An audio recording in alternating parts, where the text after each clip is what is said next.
So hey guys, I'm watching Miss Cosmo right now. And natatawa lang ako dun sa kanilang Q&A, their debate. Not natatawa, natutuwa ako. Because they're really basically like pitching, defending themselves like a thesis presentation. Some thought. For Miss USA, about cancer, I think it's a very noble cause. But I feel like Chelsea would have been, she hit the right point, but I feel like she would have, I guess, of course, when you debate someone, you gotta make sure you look better than your competitor, right? That's the point, that you need to convince people that you should choose your side, or in this case, who's a more feasible project, right? But again, it's so subjective. I don't know why they actually compare each other's action time. But anyway, so for me, she could have asked, like, so that, I guess, to preempt the question of costs, is that, maybe the US is a first world country and it's more progressive, they have more resources. So how could that be expandable, or how could that extend to the Philippines, for example, or other Asian countries who don't have equal resources, who have many other factors that needs to be considered. Another thing I would have pointed out is that, I guess, in her project itself, there's a disconnect between the problem and the solution. For her, having more awareness means having more funding. Another issue that we have is in terms of actually cutting through the noise. How are you any different from people who set up these fundraisers, who use these platforms that are existing, which are bigger, more scale, more resources? So how will you be any different? So had Philippines asked that question, it could have given her a stronger case. Now, on to Philippines' advocacy or action plan. Her action plan was planting mangroves. I think it was more measurable. I mean, in terms of the SMART goals, it was more specific, measurable, attainable, realistic, and time-bound. And she has proven that she's been working on this since 2019. I think that was a very good point to bring up. However, I think USA asked her, so how do you expand? Is it only a Philippines thing? I mean, she answered, Philippines said, well, I mean, she's done it in other provinces, etc., etc. But I feel like to really synthesize or crystallize the point, she could have said something like, the Philippines is a microcosm or a use case, a case study of how different countries within Asia look like. Especially in Southeast Asia, we do have, I guess, in terms of calamities or weather risks, it's very much quite similar by nature. So I feel like she could have said, like, the Philippines faces the worst and we're able to solve this problem. They want to expand into other countries that don't face that much problems. We're able to actually mitigate it because we've already tested it out in a country which is most vulnerable and most susceptible. Ayun lang, unsolicited advice. Whoever wins, great job ladies, great job. So mga kapolitika, inyo pong napanood at narinig itong ating kababayan nag-share ng kanyang reaksyon at ng kanyang opinion dito sa naging resulta ng Miss Cosmo 2025. So, marami ang nahinayang amin natin sa hindi dito sa naging kahinatnan ng laban ni Chelsea Fernandez, kasi nga sinasabi natin na abot kamay na niya yung pangarap minimiting corona ng Miss Cosmo 2025. At ang sabi ay talagang hindi pa rin talaga ibinigay sa atin yung pinakamimithing corona. So parang parang doon sa Miss Grand na ilang taon rin tayong nag-compete doon, to the point na halos sumuko na ng mga Pilipino dito sa pageant ni Nawat, and finally ay ibinigay sa atin yung corona, at in fact ay back to back pa.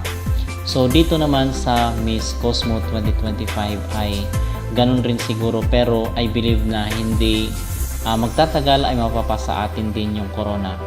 And sometimes patience is a virtue. So maghintay-hintay lang tayo, baka sa sunod na taon or baka in the next 2 years ay magkaka-corona rin tayo, kasi nga hindi naman sa corona nasusukat ang tunay na pagiging isang beauty queen.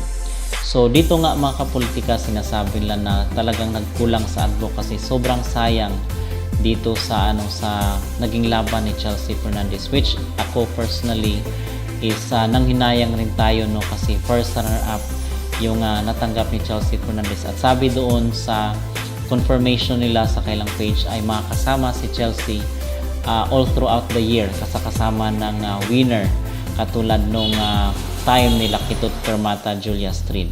So makakasama itong si Chelsea Fernandez sa organization. So in my own opinion, kung kaya nanalo itong si Miss USA ay dahil isa siyang good speaker. So yun yung number one talaga na reason for me kung bakit siya ang kinoronahan ng Miss Cosmo. I believe dito mga kapolitika ay second criteria na lang nila itong pa-advocacy. At doon kay Chelsea Fernandez, much better siguro kung i-connect niya dito sa advocacy ng United Nations kasi naghahanap siya ng international connection nga, di ba yung question ni USA dito kay Chelsea, paano daw ito madadala sa international program itong kanyang mangrove planting. So pwedeng i-connect doon sa advocacy or cause ng United Nations na climate change. Pero hindi kasi na-mention mga kapolitika ni Chelsea Fernandez. So I believe na pangalawang criteria na lang nila yung advocacy talaga, yung technical. Pero para sa akin yung pinaka main reason bakit pinanalo nila itong si Miss USA na si Yolinda ay dahil she is a good speaker. Okay, makikita naman natin doon at parinig natin the way she speaks, the way she delivers, at yung tinatawag natin na conviction sa kanyang pagsasalita. So no doubt tayo doon mga kapolitika kasi nakukumpara naman natin si Chelsea doon kay Yolinda, how they speak. Okay, so yun yung I believe na pinaka-basis bakit nanalo itong si Miss USA. So kung ganito lang din naman na good speaker at maganda yung advocacy kasi we believe naman na yung competition this year is medyo patas naman, medyo fair. So marami tayong pwedeng ipadala sa mga susunod na taon dito sa Miss Cosmo kung gusto nila yung good speaker, gusto nila yung maganda ang advocacy, total package yung performance. Kasi pagdating talaga sa performance ay masasabi ko dito na walang-wala itong si Miss USA, most especially sa sa swimsuit competition. In fact, hinakot nga ni Chelsea Fernandez yung award dito sa Miss Cosmo. At I believe na hindi na bagay siguro na magkaroon ng debate. Siguro is okay na yung question and answer portion kasi parang halatadong meron ring touch ng Miss World ito. 'Di ba? Kasi dito sa sa Miss World is meron rin silang mga pa-debate. So medyo ginaya kasi ang sabi daw ang Miss Cosmo ay combination daw ito ng lahat ng beauty pageant like Miss World, Miss Universe, Miss Grand, Miss International at kung ano-ano pa. So combination daw lahat ng pageant itong Miss Cosmo, kaya makikita natin merong touch ng Miss Universe yung kanilang production, merong touch ng Miss Grand yung kanilang mga effects at yung mga setup nila. So masasabi natin na ang Miss Cosmo ay very promising kung mapangalagaan lang nila yung kailang credibility mga kapolitika from now on.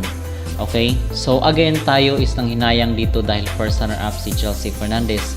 Pero bata pa naman siya, pwede pa naman siyang sumali ng iba't ibang mga beauty contest in a bigger platform. Okay? So mga kapolitika, yun ang aking maging opinion at ang aking maging reaksyon dito sa mga nanghinayang na natalo itong si Chelsea Fernandez. Parang pareho lang din ito doon kay Atisa na sa simula ay marami ang nanghinayang, marami ang nalungkot at ang iba marami ang umiyak.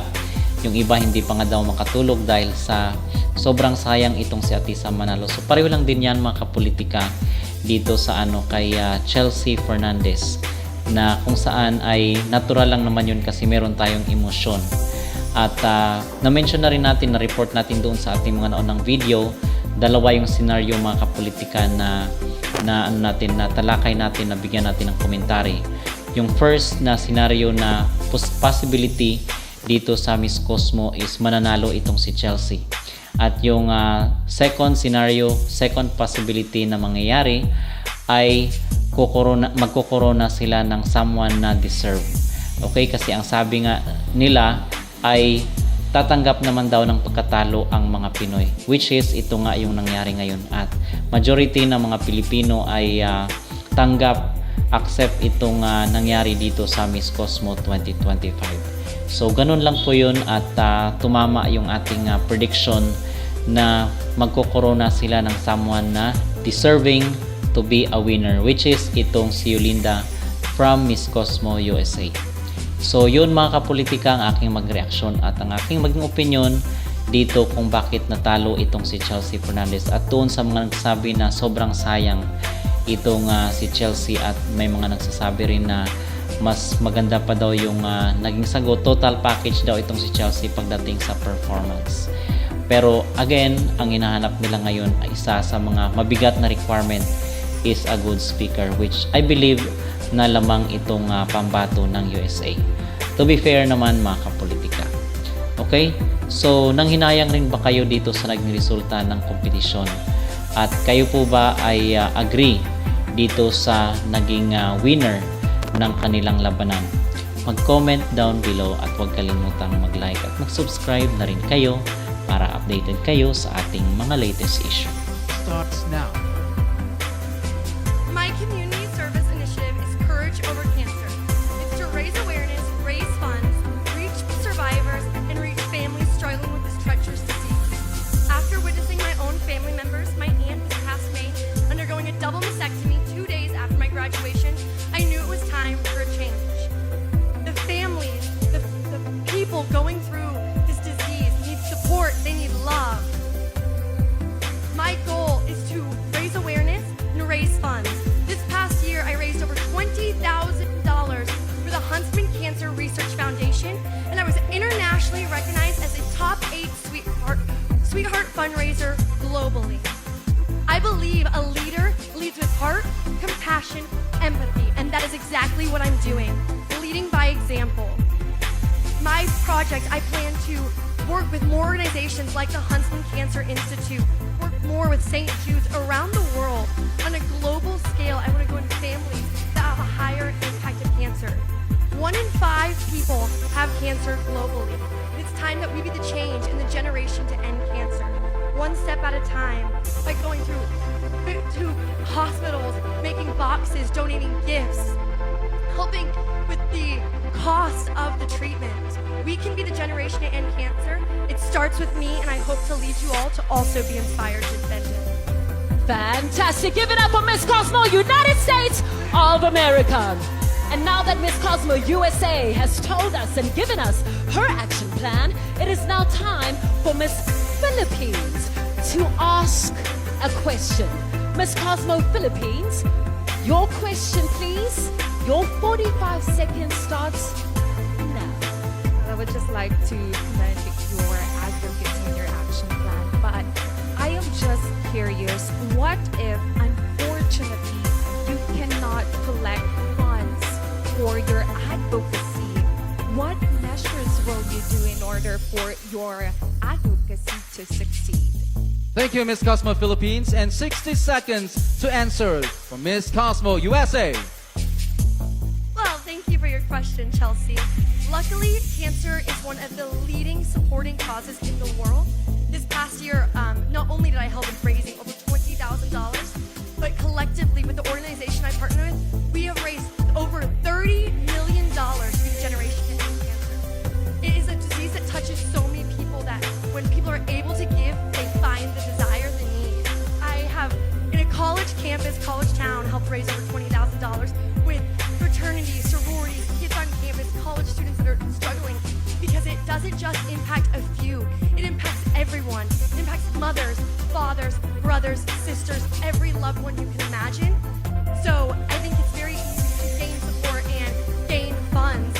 I think the biggest thing is not how we acquire the funds, but how we support the families suffering through this disease, and how we can actually find a cure, and how we keep supporting the research to ensure that no more families are infected, or I never have to hear the words that I have cancer.